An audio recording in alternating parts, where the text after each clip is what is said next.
Well, I think with last year and just having 15 plots last year in our first year, it was a good start. But I don't think that I ever could have imagined having 48 plots.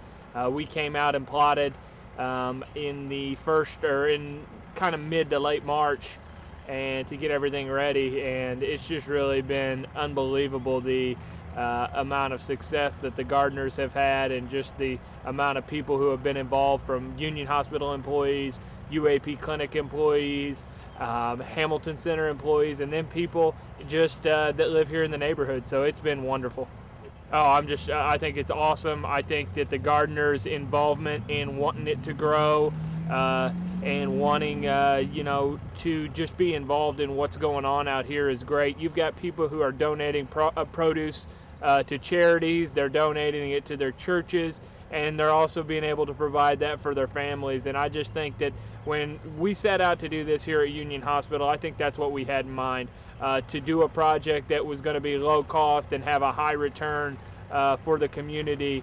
And the community has basically showed us that this is fulfilling a need by coming out here and gardening in these free plots.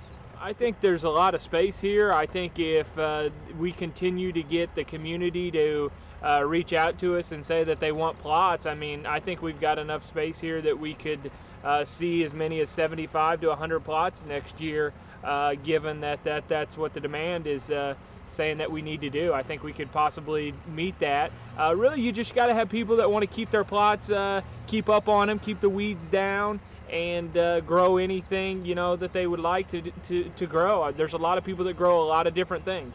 When you think about it, you've got a wide range of people in the garden. We have really young people who have never gardened. We've got old people that have never gardened. But you come to the garden and you talk to these people, and you find people who this is their first year. We've got people that have gardened from years, so you can always learn something at the garden. You want your garden to look good, but there's more to it looking good. You really want it to produce. But the first tomato, everyone wants to have that first tomato, and they say corn knee-high by the 4th of July. Well, I can tell you down there that corn down there was more than knee-high by the 4th of July. We've got some great eggplant growing, and this isn't the big kind that you see when people make like eggplant parmesan and things like that, but it's really great. I think this one's called Fairy Tale. Okay, here's the other one. This is just right sized to pick. Just twist and they pop off. It was beautiful.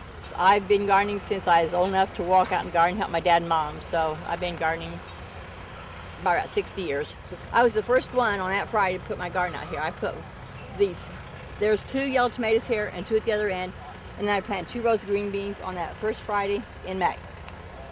And I got my first tomatoes on July the 4th. I give a lot away to the church I go to, 8th Avenue Baptist, and to my neighbors and friends, because they don't have gardens out, and that way I think my garden does better. The more you give away, the better off you are, I think. With what I have extra, I'm going to share with, I have some elderly gardeners that can no longer garden, so I would like to share with them, because it's kind of hard when you get older not to be able to do those things that you've always done. Mm-hmm.